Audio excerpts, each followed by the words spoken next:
Solo: A Star Wars Story has received a lot of negative street cred before the movie was ever released, ranging from the original directors getting fired to massive reshoots and rumors that Alden Ehrenreich couldn't act. However, now that the movie is released, it has proved to be not a total disaster as it was expected to. Alden Ehrenreich is a good Han Solo, he has great chemistry with everyone on screen, and he definitely reminds you of the Harrison Ford Han Solo to a certain degree. This Han Solo is 10 years before A New Hope Han Solo, so there's a difference in character, but it still feels like they're playing one character.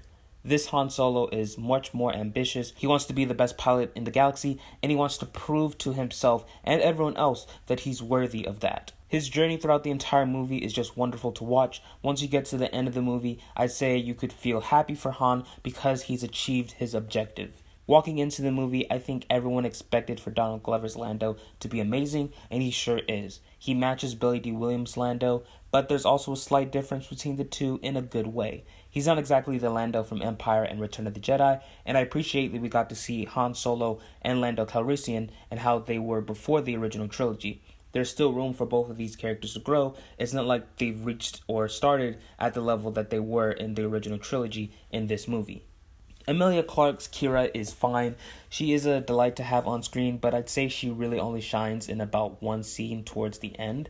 Chewie also had some decent scenes. I really love his introduction with Han and how they bonded throughout the movie. L3 is mostly a comic relief character, but she's still pretty good. Tobias Beckett was one of my favorite characters. I loved how he served as a mentor to Han, and the key word is was. I liked him for a majority of the film. As for favorite characters walking out of the theater, Ephes Nest is definitely one of them. Though her role is small in this movie, she really only has about 3 or 4 major scenes. She was still a great new addition to the Star Wars universe. I especially loved her weapon and her fighting skills. And Paul Bettany is fine as well. He doesn't really stand out at all to me. And like Ephes Nest, he only has about 3 or 4 scenes. Really, I'd say he's featured in 2 sequences, and that's about it. He's mostly mentioned throughout the entire film.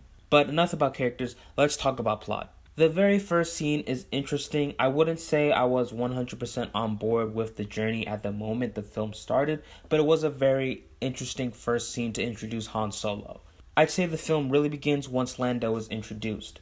After that, it moves pretty well from then on, but once it reaches the third act, it gets a little confusing. The resolutions in the movie, which is the last 2 scenes of the movie, are really great. I will say that the team's objective in the movie is quite simple,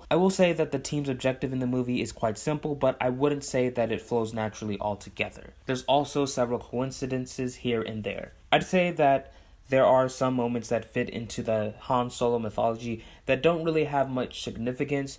There is only one moment that I really liked, but it was a twist on an infamous Han Solo moment, and I really appreciate that it wasn't played out in the exact same way as it was in the original trilogy, because then it would have taken away the significance of that moment from the original trilogy if it were to play out the same way in this movie. But other than that, I felt like a lot of the Han Solo key moments didn't have much significance and weight to it. It was more of a checklist of, okay, here, let's do this and this and that, and that's about it. There's no real story behind it except for one part, and if you saw the movie or if you're going to see the movie, it's the very first Han Solo thing to appear on screen.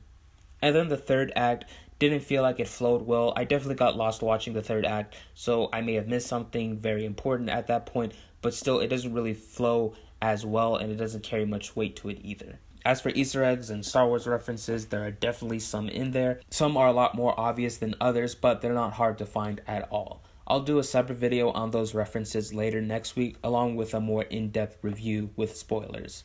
But what do you guys think? Did you like Solo: A Star Wars Story? Leave your thoughts down in the comments below with no spoilers, and be sure to subscribe for future Star Wars videos. Give this video a thumbs up if you liked it, and other than that, my name is Jobi-Wan Kenobi. May the Force be with you, and have a marvelous day from the LA to the DC.